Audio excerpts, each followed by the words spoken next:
Welcome to the Travel Agency in a Year podcast. My name is Rachel K., your host, and I'm a travel agent helping agents and or advisors, however you like to be called, travel consultant. I don't know. Anyway, I'm here to help you get the CEO mindset, build a business that's sustainable for your lifestyle and your goals and your values. Because you don't have to do everything like a cookie cutter method that everyone else is saying you got to do it. Do it your way. What's Burger King? Is that Burger King? Okay. Anyway, today's episode is all about distractions, day 56, mitigating distractions while you are a home based travel advisor. Because guess what? It's not that easy to not be distracted, especially if you have you have to be on social media for marketing. Like you will get sucked in. You'll be like, let me just check my engagement and reply to comments, whatever. And the next thing you know, you're just doom scrolling. Stop it. We all do it. It's fine. Or let me go on this platform and see what trending audios I should use for my content in the next week or whatever. Then you're just doom scrolling. And you're like, oh, it's been 2 hours. Whoopsie. Those are distractions. It happens. It's okay. But let's talk about things you can do to mitigate distractions when you're home based, or even if you do work in a brick and mortar, but we're going to focus primarily on home based travel advisors. All right. So, numero uno, University of California study it just says it. On average, one distraction takes 23 minutes and 15 seconds. That's how specific they got to return back to your original task when you have had an interruption in whatever it is that you're doing. I have always thought it was like 15 to 20 minutes. I didn't realize it was that high. So just 3 interruptions is like an hour of productivity lost. And when you are home based, and maybe most likely, I know a lot of you are the stay at home parents as well, and you also have that mental load added to your workday. Or maybe you have family that you take, like parents you take care of. 3 little interruptions, which could be the children or family, whatever, is an hour of productivity lost, over an hour on average of productivity lost. And when you are self-employed, every minute is money either coming in or going out. That sounds so scary. It's not that bad, but also it is. Like, I'm not listening to this episode anymore. All right, see ya. Okay. So attention distraction leads to higher stress levels, which we talked about the last couple days. You see how that all kind of compounds? You getting this? A lower mood and lower productivity. What is attention distractions? Great question, Rachel. Well, thank you, Rachel. Noises.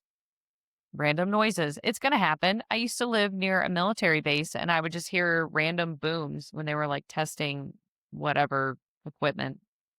I don't know anything about the military. Notifications on your phone or notifications popping up on your desktop.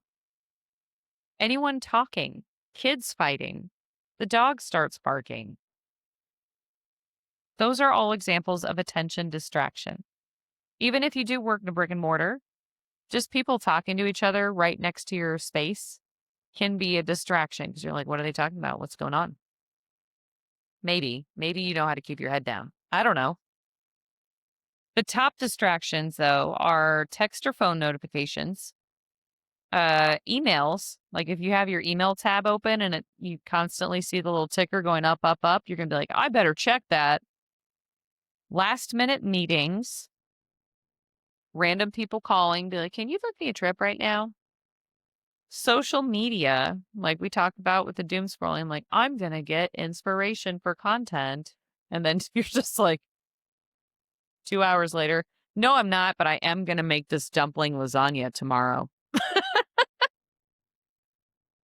And any kind of gossip.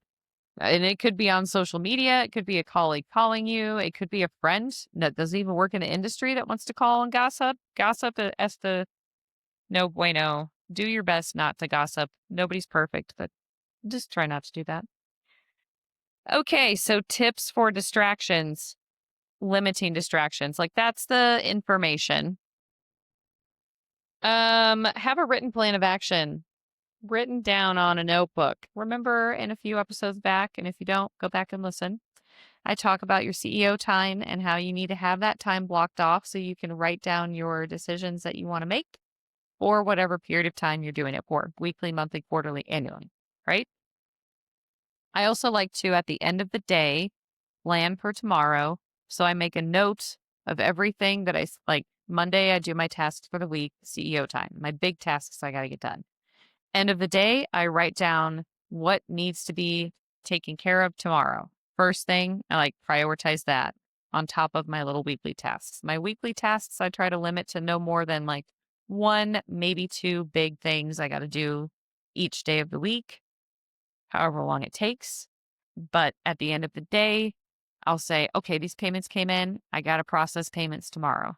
Or this client emailed, wants to make a modification to their reservation. I got to do that tomorrow. I do a lot of room blocks, so I have a little more leeway with that.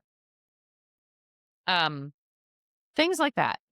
Just what needs to happen first thing tomorrow. You have a client consultation that's scheduled. You can write all the notes down on the call and you can email them the follow up with the notes and then just be like, this is on my list for tomorrow. Or if you know you can't get it done tomorrow, this is on my list by the end of this week. Written plan of action. Okay. Limit your interruptions.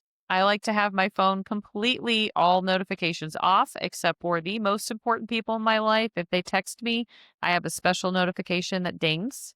So I'm like, oh, that might be something important. I only check my texts otherwise twice a day. So sorry, there's like 4 people in my life where I'm like, if they text me, I'm going to be able to answer right away. And then my WhatsApp, I use WhatsApp for client communication in travel. That's the only other thing that dings for me. Everything else is silent on my phone. Okay, keep your phone in another room if possible when you have to do deep focus work, or at least turn down and on silent. I'm not a fan of putting the phone on do not disturb. Um, is you can just set the note like if there is a family emergency, you don't want to have that do not disturb on, you know? Myself, I don't know how do not disturb works in depth, so maybe there's a way you can set it to where certain contacts are never DND. Maybe I'm wrong there. Anyway, I like to have the phone in another room. When I'm doing stuff like this, my phone is plugged in the charger in another room. I don't know what happens until I take a break, and then I'll check my phone and be like, okay, nothing happened. Um, Unnecessary tabs, keep them closed. There is a way if you use Chrome where you can organize the tabs so you can retrieve it later and put them in specific folders. So that way when you open a new tab, you can just open up all the tabs you had open for your crazy research one day. So that can be helpful for you and you can color code them and you can just open up all the tabs. Um, Dedicated workspace. Have a dedicated workspace that it is for work. Now, I know some advisors only have like a dining room table to work at. So during the day, shut off that dining room table. Like no one else sits there for lunch if possible. Like no one else does this, like is in this space while I'm working. Have a space for client calls if you don't have an actual office. Like try to, when you have, maybe if you have a guest bedroom, which would probably just turn into an office. So if you don't have a guest bedroom, maybe just communicate with your spouse like, hey, I have client calls. I'm going to be in the bedroom and shut the door and they can't come in. The kids can't come in. Dogs can't come in. Cats can't come in. But as soon as you can, definitely get a dedicated workspace that is your office.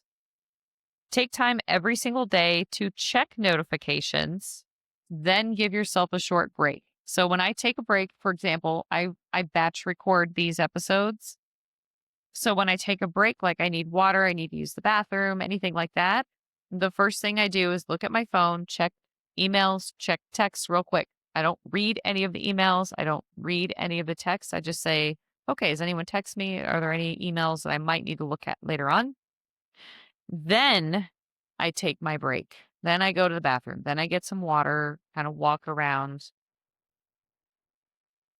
and then I have some time to like kind of think about what could be going on with those notifications. Now, if they're travel notification, I've been very fortunate to not have a lot of like travel issues with my clients, like very, very few over the years. It's weird.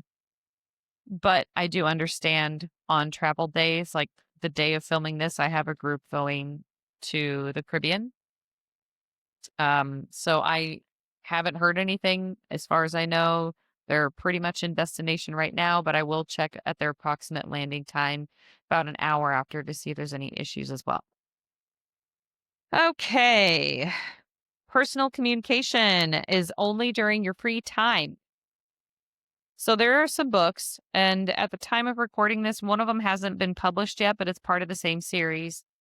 The author's name is Allison Armstrong, and she wrote a book originally, I believe, late 90s, early 2000s. I don't remember, but I read the book. It's called The Queen's Code, and it's all about communicating like with the opposite sex. Like women don't know how to communicate with men, apparently. And I read the book and I was like, yep, I fall into this 100%. Better follow the tips in here. And one of the things that she discusses is a concept called pumpkin hours. And that is what you need to discuss with your spouse. It's just kind of like a boundary, your spouse or partner, if you're dating, of when you are actually available and when do you turn into a pumpkin. And this could be like pumpkin hours aren't necessarily, this is my bedtime. It's more of this time of year with my career, I'm very, very busy. So I'm going to have less time for you. And these are like my pumpkin hours. These next 2 weeks in wave season or whatever is very, very hectic. I'm not going to have time to really be there for you on a personal level. And that's okay. But you need to consider this with your business as well and communicate it, like I just said. So the male counterpart for this, if anyone cares, is called the King's Code. I'm not exactly sure of the published dates. I just know that it's finally come out, but it's for men to figure out what the heck women need in communication as well, because we communicate very differently. So pumpkin hours is just like you want to set them in your business. Like I only accept appointments at this time and I can only work with you at this time and I don't work on weekends, right? But also pumpkin hours can be for your family. Like when I'm working, I cannot discuss things with you. But I have a break at this time and this is when I'll call you. Or this is when I'm available for calls or when I'll respond to your texts. Do not multitask. The multitasking is not efficient. It's not. You can think it is. It's not. It's a lie. It's a lie. It's doing everything half-assed all at the same time versus deeply focusing on one task and getting it done well to the best of your ability. Block any unnecessary sites or apps on your work laptop or PC. There are these apps called Freedom and or Serene that you can look into that will help you block specific sites that you know to be distractions for you. So like maybe you like to shop a lot, maybe block Shein, Temu, Amazon, whatever stores you like to shop at on your work PC so that you cannot access them when you're just like kind of feeling drained. And instead of taking a little 5-minute break, getting up and walking away from the computer, you open up a tab and you're like, maybe I'll do some window shopping. And then you're shopping forever. Or maybe I'll plan my family's vacation. No, don't do that. Okay. Give yourself break time. Have boundaries with gossip. We already mentioned that. I always talk about time blocking. If you have an office door or a space that's a dedicated workspace and it has a door, shut it while you're working. And batch check emails. I've touched on this several times. I like to check emails twice a day. And then I make notes at 3 p.m. when I check emails for what I need to do first thing the next day. And I have all over my website, anything sent to me or my team after 12 p.m. Central Standard Time will be addressed the following business day. So those are your tips. Just keep from distractions. I know people are different. I seem to be more productive when I have music going. Like I'm just like, I'm the fastest and most productive person ever. But some people need absolute silence.